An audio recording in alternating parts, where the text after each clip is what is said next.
Now, over the next few years, this is all going to play out. They will reveal themselves. It's going to be all about love. And all I want to share with you is, please, from my heart, please, be careful. But at the end of the day, whatever path you choose is right for you. If you want to get on those ships, if you think, oh no, what George said that day and all that, no, I don't resonate with that, and you want to get on those ships, then go on those ships, because that is your journey. If it's destined for you to stay in the lower universes longer, then stay longer. Because at the end of the day, it doesn't really matter. Okay? You can hang out down here a bit longer and go through the arduous process a bit longer if you like. It just means you're not ready to get it come out. It's like a party, you know. It's like some people are at a party and then the parents come home. They say, oh, you've got to wind up the party now. Oh, but Mum, but Dad, I'm having a good time. I don't want the party to end. You know? And that's what's happening here on Earth. Big Mama, Big Papa have come along and said, it's time to end the party, folks. It's time. And there's a whole lot of beings that just don't want it to happen. And they will kick and scream and throw tantrums and do everything possible to hang on to this reality and to the control and to the seduction and to the torture and to everything that's going on here, because they don't want their party to end. They're high and mighty, sitting at the top, sucking off the resources of the most powerful beings in the universe. And they're on such a big ego trip, because they're like, ha, here's God, created a godly being, and look what we've done to it. So we're the real gods. We're the real gods. Look what we've done. But they've forgotten. They've forgotten about the contract way back when. We will let you come here and do this. Because we need to create an environment for people to come and incarnate and dissolve their karma and be tested right to the nth degree to see who's going to make it through and who's not. Now, these Orion Nordics are very clever. Like I said, the way they play with their words. Oh, I've read some stuff, New Agey stuff. It's awesome. Had me going for a while there too. But after a while, you start to see through it. I've got friends that just look at it and go, oh, I don't know. Just the energy coming off the page, the words written on there. You get to the point, you just feel it straight away. You can read 2 sentences into it and you go, no thanks. I've got friends who just, you get told, oh, read this, it comes from this.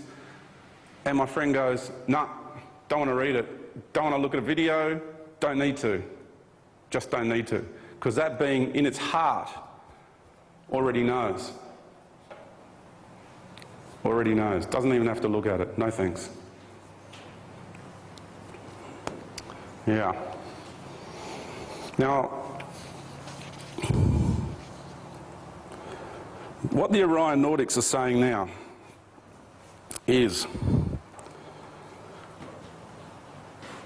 they are saying to the ruling elite and the shadow government and all the black ops and all that stuff that's going on behind the scenes, we are your future. We have come from your future and we're here to help you. And by doing that, they undermine straight away your validity, your sense of self-worth.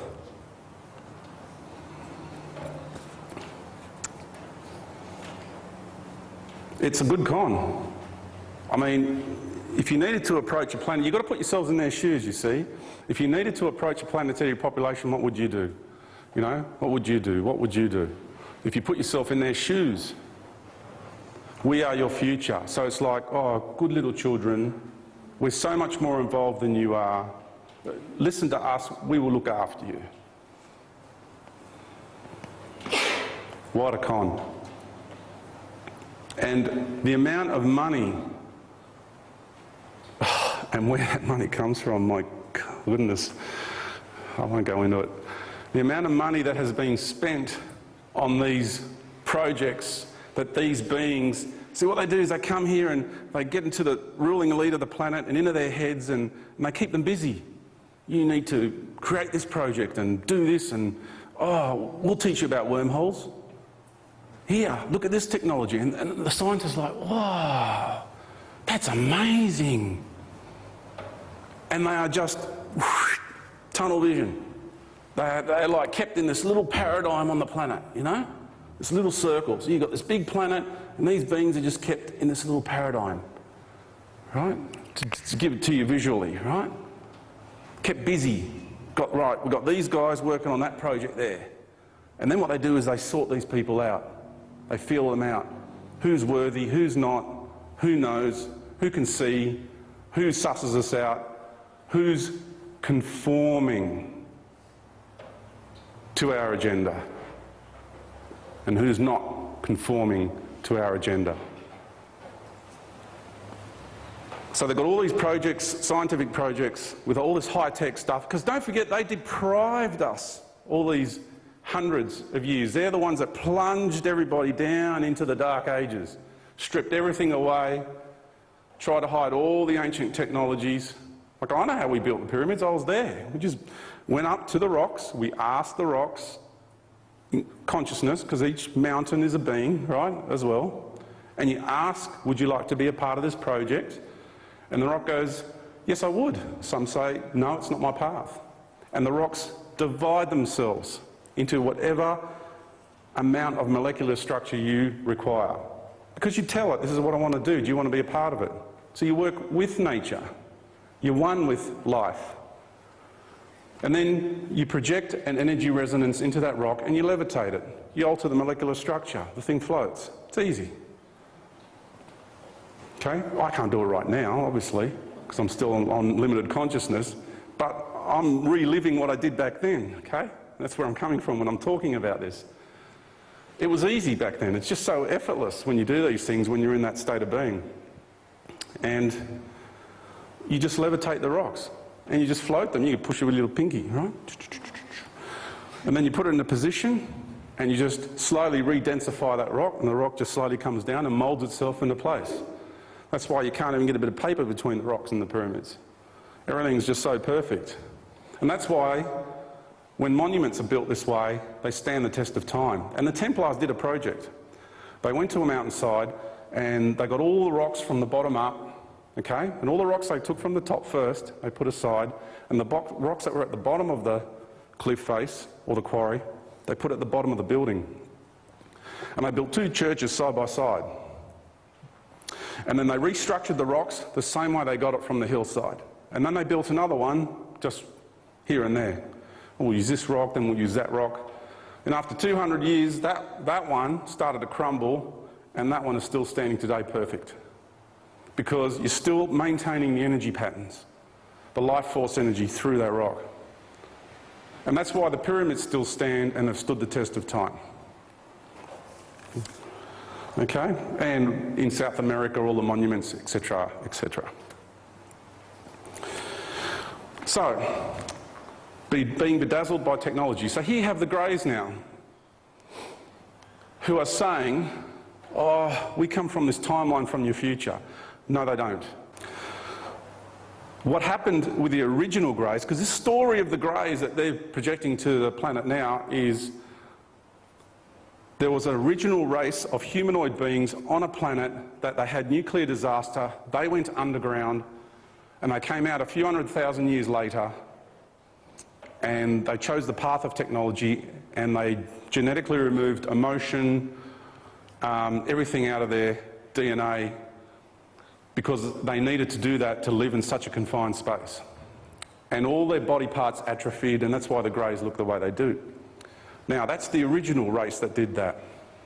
And they, I can tell you, are beautiful beings. They're the ones who originally came here to warn us not to head down the path we're going, because that, and I've met with them personally, and they say, look at me, look at this body. You do not want to end up like me. We have lost our way. We have lost our connection with the Creator. We are so desperate to return to the Creator. And that is the truth. But what happened is, these guys caught wind of it and thought, oh, we're going to use this. So you got the Greys that have been created by these other beings as their slaves to come and sell you the same story. And I've been abducted by both, right? Again, I'm telling you because I live this stuff. I live it. And I know what it's like to have a machine plugged into you and them trying to turn on this device which sucks your kundalini out of your system. That hurts. That really, really hurts. Right. Now, by doing that, they're saying to the ruling elite behind the scenes, oh, this disaster that's coming up, you know, because they've told them there's a big disaster coming because they can see the future, right? A big disaster coming because of the timeline. They say they've come back here and all this sort of, they've created this incredible story, and they say it's the technology that did it. It's the wormholes that did it. So we've got to turn off all these devices that they use to look into the future, devices that created wormholes so they can transport from one planetary system to another. And they've got all this stuff happening behind the scenes. You wouldn't believe, you know, you take all the science fiction movies in Hollywood, you put them all together, and that ain't the half of it, of what's really going on. Okay? And they are saying that it is a result of the technology that the disaster happens on this planet. What another con. By saying that, they totally take away the power of the consciousness of this planet, because then they're responsible for what took place here. Do you understand the mind games they use here? Then they're responsible. It's our technology. We're the ones with the power. We're the ones that did that to that planet. What a load of crap. Okay? This Divine Mother, if she wanted to, she could crush them in an instant, but she won't do it. But I'm here on behalf of her, sharing the message. She's going to turn into a star. Get yourselves organised. Get yourselves ready, because it's happening. Now, I've done this before. I came here 12,000 years ago, and I said to everybody, get yourselves ready, get yourselves organised, because there's some pretty major stuff that's about to happen.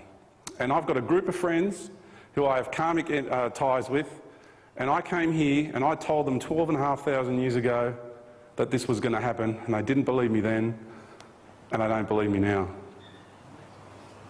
And this is going to happen. And like I said, you all know this inside of you.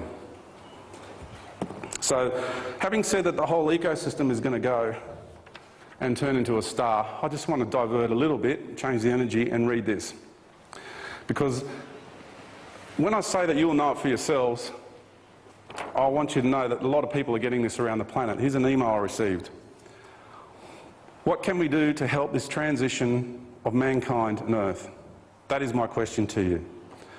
My soul feels a deep sadness these days. When I walk in my woods, I find myself lovingly looking at the trees, the moss and the fern, and I think, how beautiful you are, dear Earth. And all of this will have to go. My feelings tell me that ascension is not only a step up into something wonderful, but also a farewell. And in that farewell lies great sadness.